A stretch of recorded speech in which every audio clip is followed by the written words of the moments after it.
Hello everyone, আসসালামু আলাইকুম। মাত্র ২০০ টাকার চাদর দিয়ে আজকে আমি আমার ওয়ারড্রোবের উপরে কাপড় রাখার একটা সুন্দর ম্যাট তৈরি করব। তার জন্য বাজারে থেকে একটা ২০০ টাকা দিয়ে সুন্দর স্টেপ চাদর কিনে নিয়ে আসলাম পছন্দ করে। তার সঙ্গে এই লেসগুলো কিনে নিয়ে আসলাম মাত্র ১০ টাকা গজ। একটু ভালো দোকানে কিনতে গেলে কিন্তু অনেক টাকাই নিত, কিন্তু রোড সাইড মার্কেট থেকে নিয়েছি বিধায় ১০ টাকা গজ করে নিছে। ক্যামেরাতে তেমন একটা ভালো বোঝা যাচ্ছে না, তবে সামনাসামনি এই লেসটা কিন্তু অনেক সুন্দর দেখতে, অনেক সুন্দর করে জরি সুতার কাজ করা। তো এই তো আমার ওয়ারড্রোব আর কি। ওয়ারড্রোবটা নতুন নিয়েছি, তো উপরে কেমন একটা ফাঁকা ফাঁকা লাগতেছিল। তো এই কারণে বাজার থেকে ভাবলাম একটা কাপড় কিনে নিয়ে এসে উপরে কাপড়টা দিয়ে দেই, তাহলে হয়তো ভালো লাগবে, অনেকেই দিয়ে থাকে।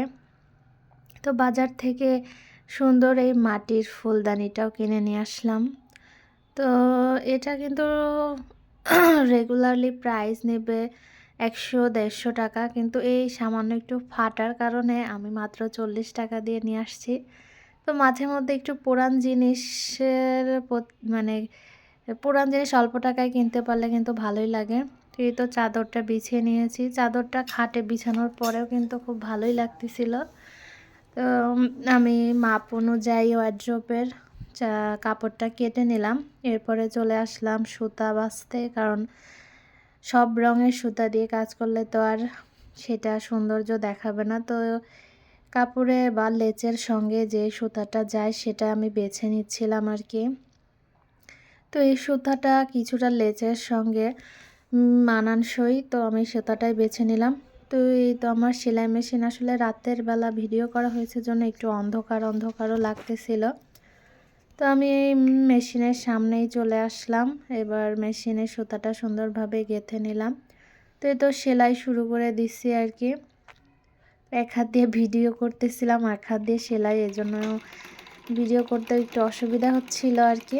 তো যাই হোক, আস্তে আস্তে করে চারপাশের মুড়াগুলো সুন্দর করে সেট করে নিয়ে সেলাই করে দিচ্ছিলাম আর কি।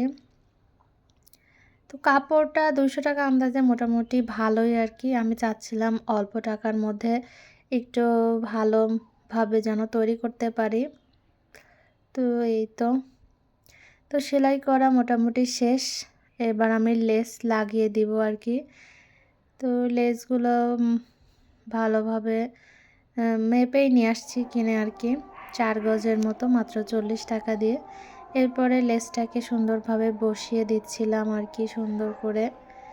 তো এই তো ফাইনাল লুক আর কি। সেলাই করার পরে কিন্তু চাদরটার চেহারাই চেঞ্জ হয়ে গেছে, দেখতেও কিন্তু খুব সুন্দর লাগতেছে। আমি বললাম ক্যামেরাতে তেমন একটা ভালো বোঝা না গেলেও সামনাসামনি কিন্তু এটা সুন্দরই হয়েছে। তো এই তো আমি ওই ফুলদানিটাতে কিছুটা ফুল আমার আগেই ছিল, সেটা দিয়ে দিছি। তো আমি চলে আসলাম ঘরে, এবার এটা বিছিয়ে দিব, দেখি কেমন দেখায়। তো এই তো বিছিয়ে দিয়েছি।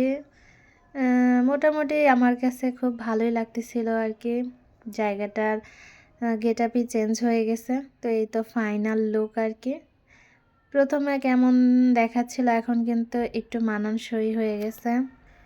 তো আমি ঘুরে ঘুরে চারপাশটাই দেখিয়ে দিচ্ছি। তো অল্প খরচের মধ্যে আমার এটাও কেমন হয়েছে অবশ্যই জানাবেন। আর সঙ্গে কিন্তু এই পাটিটাও আমি কিনেছি, আমার মেয়ে বসে আছে। তো এই তো কিছু ছবি উঠাইছিলাম আর কি। তো আমার ভিডিওটা যদি ভালো লাগে অবশ্যই আমার চ্যানেলটি সাবস্ক্রাইব করবেন।